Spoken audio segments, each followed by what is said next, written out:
Room 13 by Edgar Wallace. Chapter 32. For a second, Leg was paralyzed with rage and fear. Then, in the wildness of his despair, he kicked at the man who had slipped from the bed and was holding him. He heard an exclamation, felt for a second the fingers relax, and slipping like an eel from the grasp, flew to the door and closed it. He stood, breathless and panting by the doorway until he heard the sound of steel against the inner keyhole, and in a flash realized that Johnny had secured the passkey. Quick as lightning, he slipped his own key back into the lock and turned it slightly so that it could not be pushed out from the other side. Johnny Gray! How had he got there? He fled up the stairs and hammered on the door of the cell where he thought his prisoner was held safe. A surly voice replied to him. "You swine," he howled. "You let him go, you twister. You can stay there and starve, damn you." "I didn't let him go. He held me up. Look out, Jeff. He's got a gun." The news staggered the man. The search of Johnny's clothing had been of a perfunctory nature, but he had thought that it was impossible that any kind of weapon could have been concealed. "Let me out, Governor," pleaded the prisoner. "You've got a key." There was a third key in his house, Jeffrey remembered. Perhaps this man might be of use to him. He was still weak from his wound and would need assistance. "All right, I'll get the key, but if you shot me..." "I didn't shot you, I tell you. He held me up." Leg went back to his room, found the key, and taking another stiff dose of whiskey, returned and released his man. "He's got my gun too," explained Bill. "Where are all the fellows? We'll soon settle with him." "They've gone," said Jeffrey. What a fool he had been. If he had had the sense to keep the gang together only for a few hours. But he was safe, unless Johnny found a means of getting through the window. "In my room, you'll find a pistol. It is in the top right-hand corner of my desk," he said quickly. "Take it and get outside Johnny's cell, on the yard side. If he tries to escape that way, shoot.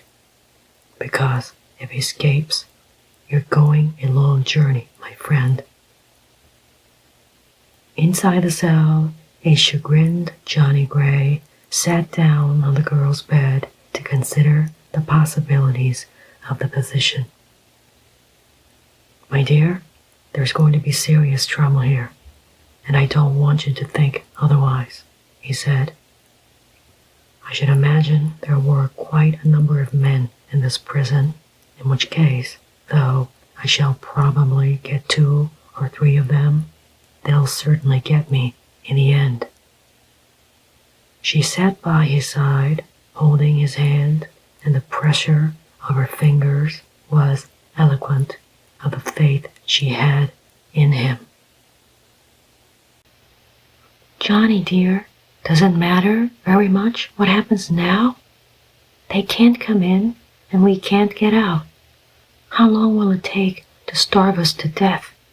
Johnny had already considered that problem.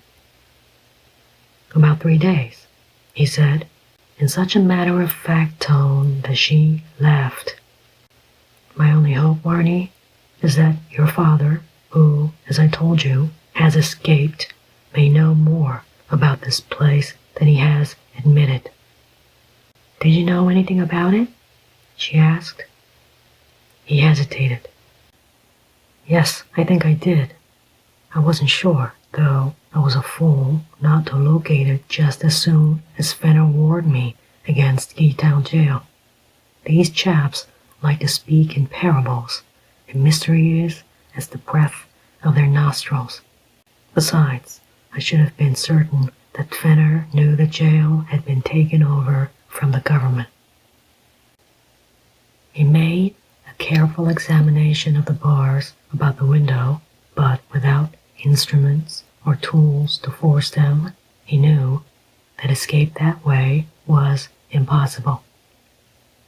When, in the early hours of the morning, he saw the patient figure of Belle, he realized the extent of the impossibility. "Good morning, William. I see you're out," he greeted the scowling sentry, who immediately jumped to cover, flourishing his long-barreled weapon.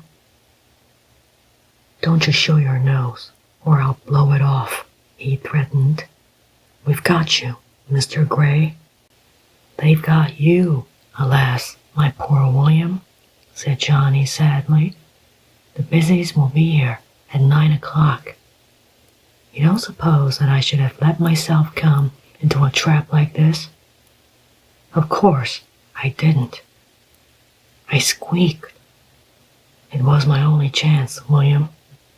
And your only chance is to sneak away at the earliest opportunity and turn state's evidence. I'm addressing you as a friend." "You'll never get away from here alive," said the man. "Jeff's going to fix you." "Indeed?" the prisoner began politely, when a scream made him turn. "Johnny!" The shutter which hid the grill in the door was swung back, and the muzzle of Jeffrey's Browning had been pushed through one of the openings. As Johnny dropped flat on the bed, he was stunned by the deafening sound of an explosion. Something hit the wall, ricocheted to the roof, and fell almost at the girl's feet. Before the pistol could be withdrawn, Johnny Gray had fired. A jagged end of iron showed where his bullet struck. "The time for persiflage," said Johnny cheerfully, "is past. Now you will sit in that corner, young lady, and will not budge without permission." He pointed to the wall nearest the door, which afforded perfect cover, and dragging up a stool, he seated himself by her side. "Jeffrey's got quite a tough proposition," he said in his conversational tone.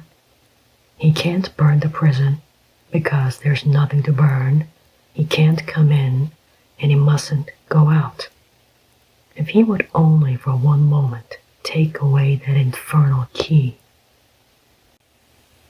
"There is another door going out from the bathroom," she said suddenly. "I think it leads to an exercise ground. You can just see a little railed-off space through the window." Johnny went into the bathroom and examined the door. Screwing his head, he could see through a broken pane 10 square yards of space where, in olden times, a condemned prisoner took his exercise, removed from the gaze of his fellows.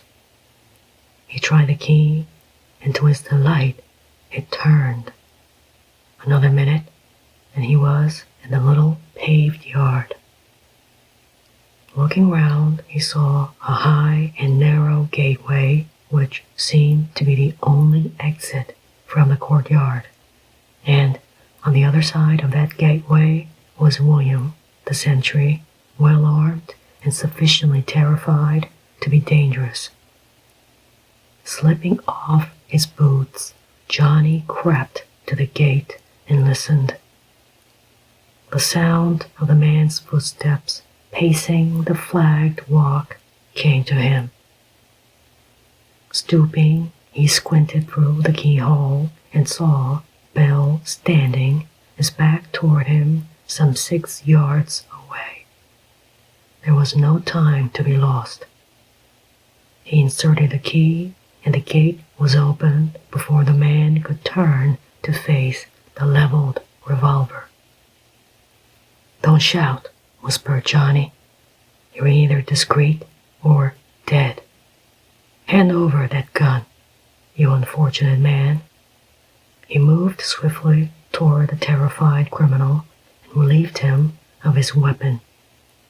With a gesture, Johnny directed him to the exercise yard. "Get in and stay," he said, and locked the door. And for the second time, Bill, his other name Johnny never discovered was Hollis, was a prisoner.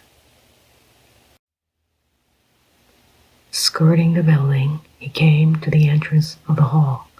The door was open, and with his hand on the uplifted hammer of the gun and his finger pressing the trigger, Johnny leapt into the building. "Hands up!" he shouted. At the words, Jeffrey's leg spun round. There was a boom of sound. Something whistled past Gray's face, and he fired twice. But now the man was running, zigzagging to left and right, and Johnny hesitated to fire.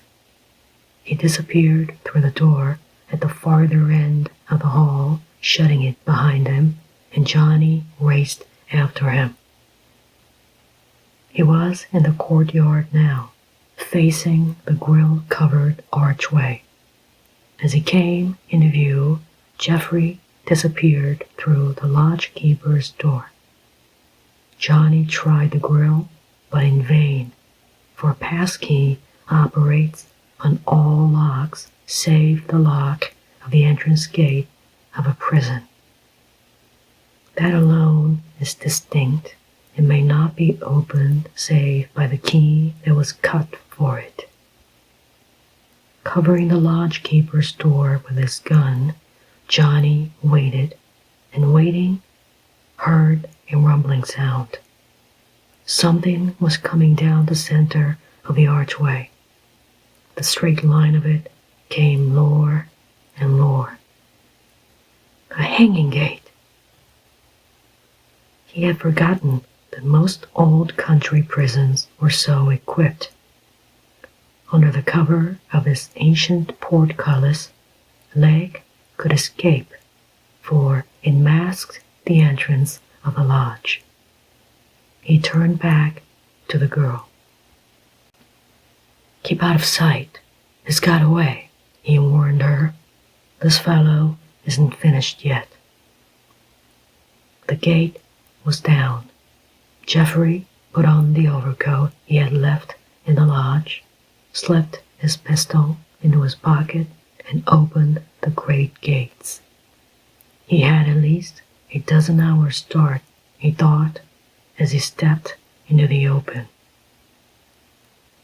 "Please do not put your hand in your pocket, Mr. Jeffrey," said a plaintive voice. "I should so hate to shoot a fellow creature. It would be a deed utterly repugnant to my finest feelings." Jeffrey raised his hands to their fullest extent, for Mr. Reader was not alone. Behind him were 4 armed policemen, a cordon of mounted constabulary spread in a semicircle, cutting off all avenues of escape. And most ominous of all was the deadly scrutiny of Peter Kane, who stood at Reader's right hand.